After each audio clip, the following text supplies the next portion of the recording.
15,000 miles over seas, deserts, jungles. Flying over the Amazon was a dangerous thing in those days. He didn't have any options. If he'd lost an engine, he'd have to go into the river. And he would have, who was gonna pick him up? Who was gonna rescue him? There weren't any airplanes flying around. There was no satellite listening to a distress signal.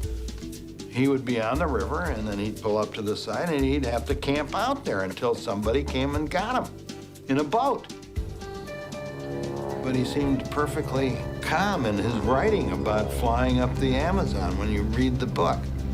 That's where my admiration for him kind of went up, because he didn't worry about it. In that book, there isn't a worry about outcomes at all. He was going to do this trip, and he was going to come back alive, and he was going to be okay. And it turned out that way. We didn't take the kind of risks he had. So you think about what he did versus what we did.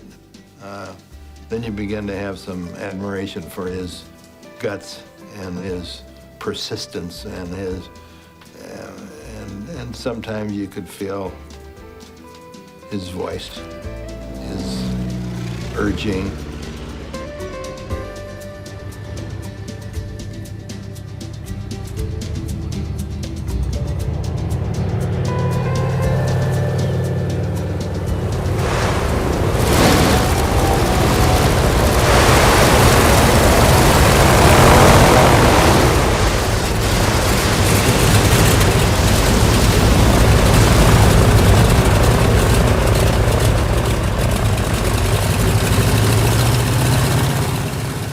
I'll never forget the letter that my father's secretary gave to me after his death.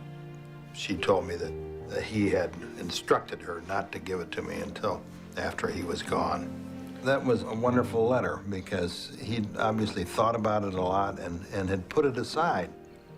It was written when I was in my 20s, and it began, "Dearest Sam."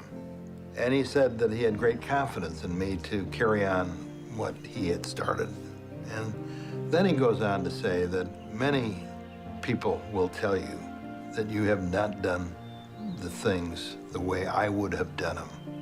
And he said, pay no heed to that, because what you have to do is what you think is right for the company and its people at that point in time. He told me that he believed in me, that I would be a fine man. And most important of all, he told me that I had been a good son. And that, I think, is probably the most important thing he ever said to me.